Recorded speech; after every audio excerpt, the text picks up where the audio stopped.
ब्रह्म राक्षस। आज से बहुत साल पहले की बात है। तब की समय में जब कभी किसी ब्राह्मण लड़के की उसके विवाह से पहले मृत्यु हो जाती थी,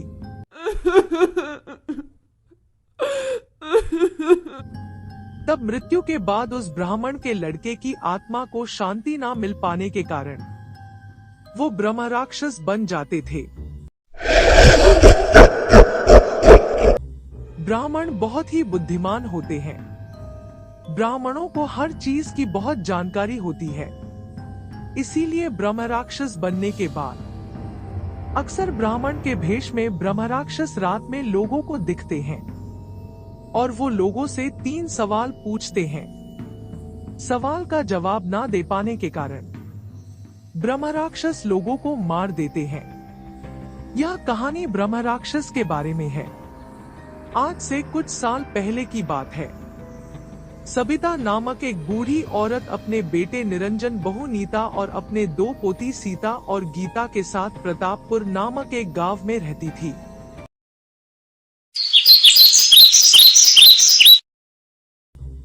सबिता का बेटा निरंजन एक स्कूल में टीचर था।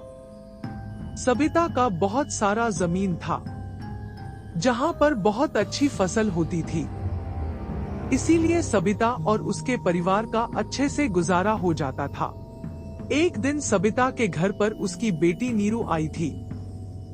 नीरू की शादी सबिता के घर से 300 किलोमीटर दूर छत्रपुर में हुई थी। शादी के बहुत साल के बाद नीरू अपने माँ से मिलने के लिए आई हुई थी। इसीलिए नीरू ने सबिता को अपने साथ कुछ दिनों के लिए छत्रपुर चलने के लिए कहा। पहले सबिता मना कर रही थी, लेकिन नीरू के बहुत जिद करने के बाद सबिता ने हाँ कर दी। फिर अगले दिन सबिता और नीरू छत्रपुर के लिए बस से निकले।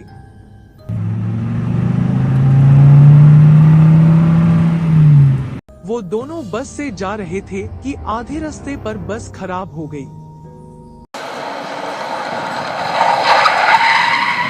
फिर बस ठीक होते होते शाम हो गई और गांव के बस स्टैंड पर पहुंचते पहुंचते रात के 9 बज गए थे। सबिता और नीरू जब बस स्टैंड पर उतरे तब बस स्टैंड पर कोई भी नहीं था।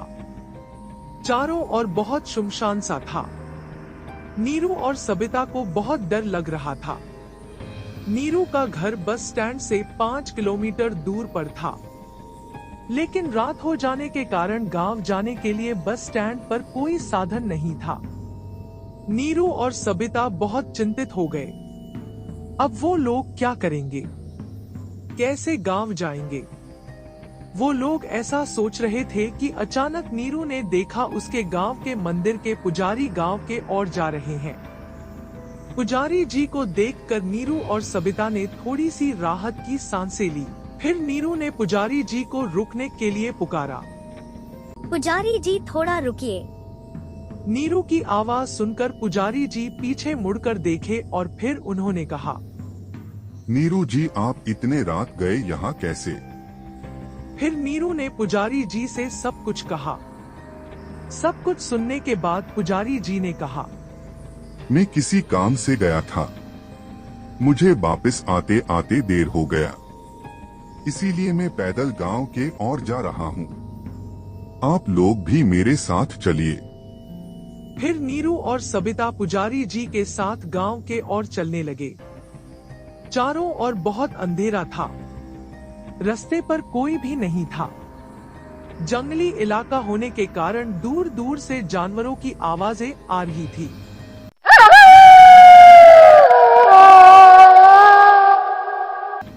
नीरू और सबिता को बहुत डर लग रहा था। फिर नीरू ने पुजारी जी से पूछा, पुजारी जी, मैंने सुना है इस रास्ते पर रात में लोगों को भूत आत्माएं दिखती हैं। फिर पुजारी जी ने कहा, भूत आत्माओं का पता नहीं, लेकिन इस रास्ते पर ब्रह्म राक्षस दिखते हैं और जो कोई भी उनको दिखता है, ब्रह्म राक्षस उन लोगों को 3 सवाल पूछता है।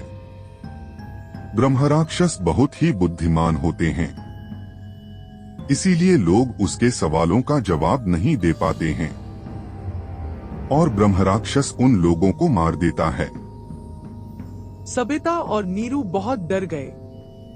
फिर सबिता ने पुजारी से पूछा, क्या हर रात ब्रह्म राक्षस दिखता है?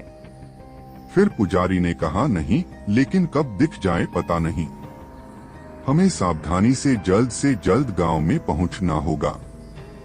फिर वो लोग जोर जोर से गांव के ओर चलने लगे। वो लोग गांव के ओर जा रहे थे कि अचानक उन लोगों ने देखा एक पेड़ के पास एक ब्राह्मण बैठा हुआ है। उसके पास एक किताब है और वो कुछ पढ़ रहा है। फिर सबिता ने पूछा, ये कौन है? फिर पुजारी ने कहा, आवाज मत कीजिए, ये ब्रह्म राक्षस हो सकता है। हमें धीरे से यहाँ से चले जाना होगा। फिर सब धीरे से जा रहे थे कि उस ब्राह्मण की नजर उन पर पड़ गई। फिर उस ब्राह्मण ने जोर से पुकारा, है रुको। फिर पुजारी ने कहा, जल्द से यहाँ से चलिए। वो लोग जल्द से जा रहे थे कि वो ब्राह्मण एक ब्रह्म राक्षस में बदल गया और उन लोगों के सामने खड़ा हो गया और जोर जोर से हंसने लगा।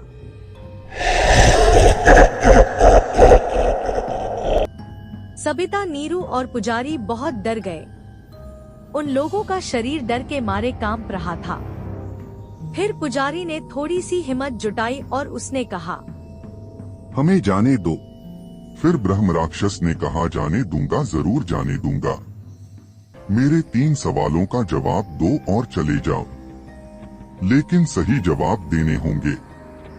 जवाब गलत हुआ तो मैं तुम सबको मार दूंगा। सब बहुत डर गए। फिर ब्रह्म राक्षस ने पहला सवाल पूछा। मेरा पहला सवाल है, कौन आकाश से भी ऊंचा है? सवाल सुनते ही सब बहुत डर गए। फिर बहुत सोचने के बाद सबिता को याद आया, बचपन में उसके गुरुजी ने कहा था, आकाश से भी ऊंचा पिता होता है। फिर सबिता ने डरते हुए कहा, आकाश से भी ऊंचा पिता होता है। जवाब सुनते ही ब्रह्म राक्षस जोर से हंस दिया। फिर उसने कहा, सही जवाब।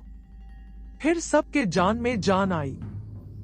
फिर ब्रह्म राक्षस ने कहा, मेरा दूसरा सवाल है, वो क्या है जो समंदर से भी गहरा है? सवाल सुनकर सब बहुत डर गए। फिर सबिता को याद आया, उसने सुना था समंदर से भी गहरा एक माँ का अपने बच्चे के प्रति प्यार है। फिर सबिता ने बोला, समंदर से भी गहरा माँ का अपने बच्चे के प्रति प्यार है। जवाब सुनते ही ब्रह्म राक्षस जोर से हंस दिया। फिर उसने कहा, सही जवाब। फिर ब्रह्म राक्षस ने तीसरा सवाल पूछा, वो क्या है जो जन्म के बाद 1 पाँव में चलता है और वृद्धा अवस्था में 4 पाँव में चलता है? ये सवाल सुनकर सब बहुत डर गए। सबिता ने सोचा, अब तो मौत पक्की है। इस सवाल का जवाब उसे भी पता नहीं है। फिर बहुत सोचने के बाद पुजारी जी को याद आया, ये समय है जो दिन में 4 प्रहर में चलता है। सुबह को पहला प्रहर और रात को चौथा प्रहर होता है। फिर पुजारी ने कहा, इसका जवाब है समय। जवाब सुनते ही ब्रह्म राक्षस जोर से हंस दिया और उसने कहा, सही जवाब, बिल्कुल सही जवाब। तुम लोगों ने मुझे खुश कर दिया। फिर ब्रह्म राक्षस पहले के जैसे ब्राह्मण में बदल गया और उसने कहा, आप लोग जा सकते हो। फिर सबिता, नीरू और पुजारी बहुत खुश हो गए और वो लोग जल्द से गांव के ओर चलने लगे। कुछ दूर जाने के बाद अचानक उन लोगों को लगा जैसे पीछे से कोई बड़ी रफ्तार से आ रहा हो। फिर जब वो लोग मुड़कर देखे तो उन लोगों ने देखा ब्रह्म राक्षस उन लोगों के पीछे है और वो बहुत ही बड़ा दिख रहा है। लग रहा था जैसे उसका सर आसमान को छू रहा हो। डर के मारे नीरू और सबिता जोर से चिल्ला दिए।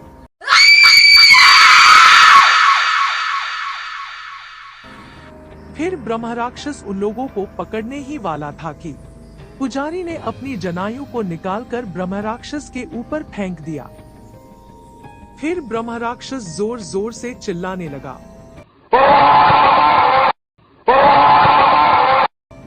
और फिर वो गायब हो गया। फिर सब ने थोड़ी सी राहत की सांसें ली। फिर सबिता ने पुजारी से पूछा, ये कैसे हुआ?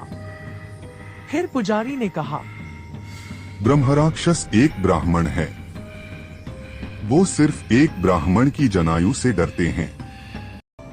सही जवाब देने के बाद मैंने सोचा ब्रह्मराक्षस चला गया, लेकिन मैंने जब देखा वो हमें मारने के लिए हमारे पीछे आ रहा है, मैंने अपनी जनायु को उसके ऊपर फेंक दिया ताकि वो चला जाए और हमारी जान बच जाए।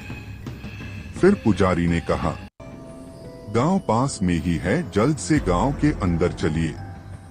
फिर सब जल्द से गांव के अंदर चले गए। ये थी ब्रह्म राक्षस की कहानी। कहानी अच्छी लगी तो लाइक, सब्सक्राइब और कमेंट कीजिए और नेक्स्ट हॉरर स्टोरी जरूर देखिए। Thanks for watching.